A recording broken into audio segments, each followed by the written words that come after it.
Welcome back, my friends, to another exciting day in Empires and Puzzles, and with it they have brought us a brand new portal again. The Super Elementals are back, and this time it is going to be for Blue. They did bring us a brand new slime, which is fun. Definitely looking interesting. I'm guessing maybe this is like an old granny slime. Not entirely sure, but Boboo Sang. Boboo Sang is going to be the name, so that's very fun. Okay, it is going to be of the Cleric class, which is pretty nice. We do like Cleric class, one of my favorite classes for the protections that it offers, so we aren't complaining about that. A reminder of what we get out of our slime family. There is a bonus for 1, 2, or 3 heroes, where their fiends, minions, Mega Fiends, and Mega Minions all will get additional attack. So it's 10, 15, or 20% additional attack based off the number of slimes you have stacked in your family. This is interesting just because they do create their own slime Mega Minions that kind of help. So it's kind of a fun family bonus. Also very strong, stacking them with Fiends and stuff like that. So pretty cool. All right, down here we have the Slime Minion upon defeat. This stuff is pretty standard for the slime family. When the character dies, it's going to create a slime Mega Minion for the characters nearby to it, and they will have 50% HP and 40% attack inherited from the caster. Then down here, we have Slime Minion Split. We're also pretty familiar with this. If they ever take more than 25% of their health in one single hit, they will create a Slime Mega Minion to help protect themselves. This will also have 50% HP and 40% attack. So pretty standard stuff there. All right. Ooh, we get Ailment Immunity. This is always one of the strongest Aether powers that they offer. For the first 6 turns, this character is immune to all forms of ailments. Really, really strong. Can't complain about that. All right, down here in the specials department, we get Debt Drain. This will be operating at slow speed, so we kind of need this to be a really powerful effect. Let's take a look. Deals 460% damage to all enemies. The caster will steal generated mana of all enemies over 5 turns, starting low and increasing every turn until the last turn, when all the generated mana is stolen. This effect can't be cleansed, but it gets removed if the caster is defeated. All allies get the sticky surface for 5 turns. This effect also can't be cleansed.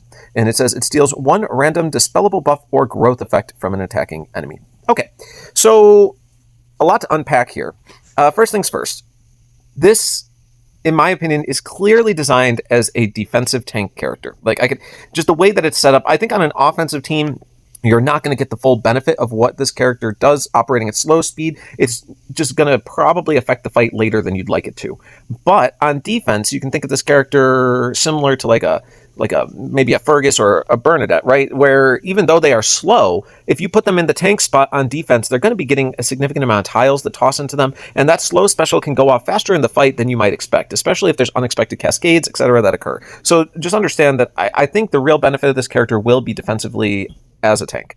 Now, the damage that they do, 460 damage to all enemies, is a pretty significant hit. So you can't really complain about that. Also, it's going to be stealing mana. Or I guess it's pretty clearly she. Anyway, she's going to be stealing mana, and what that's going to do is basically allow her to cast this special quicker, right? So not only is she tanking and getting all those tiles in, but she's going to be stealing mana and pumping it back up again. So after her first cast, she's going to start casting at a much faster speed.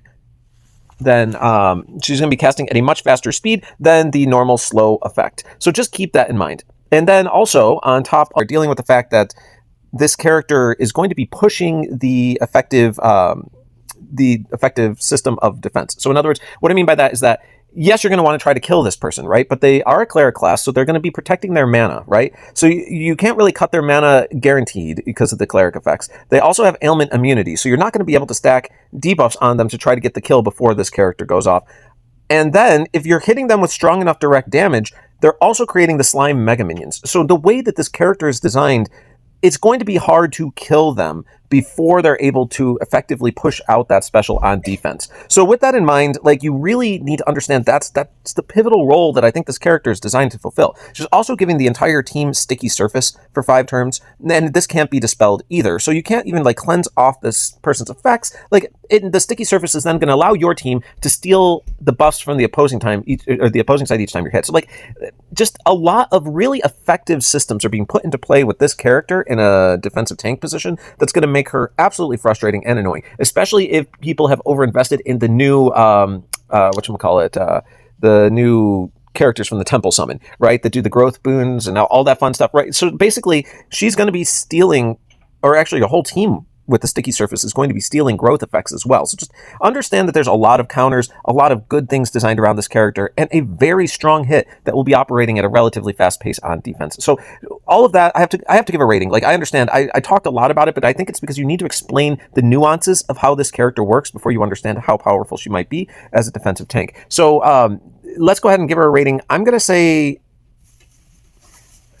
oh gosh, I'm going to say an 8 out of 10. And the reason I say this is because I'm grading this character overall. On defense, she's probably a 9 out of 10. Okay, so let's just make that clear. On defense as a tank, she's probably a 9 out of 10. Great way to go. On offense, I don't think she's really going to provide a lot of value. Can she help? Sure, but I think it's probably too little too late by the time the effect goes off. But if you have a longer drawn out fight, definitely could be useful. Like, so overall, I'll give them a grade of 8. Defensively, grade of 9. If you pull her, congratulations. Like, level this person up. I promise you, it's going to be a very interesting character for your roster. You will enjoy it, and especially in Rush, you're going to absolutely love using this character. All right, thanks for joining in, everyone. If you do like what I do, there's a little button bottom right. Click on it. You can find me easier in the future, and we will see you next time.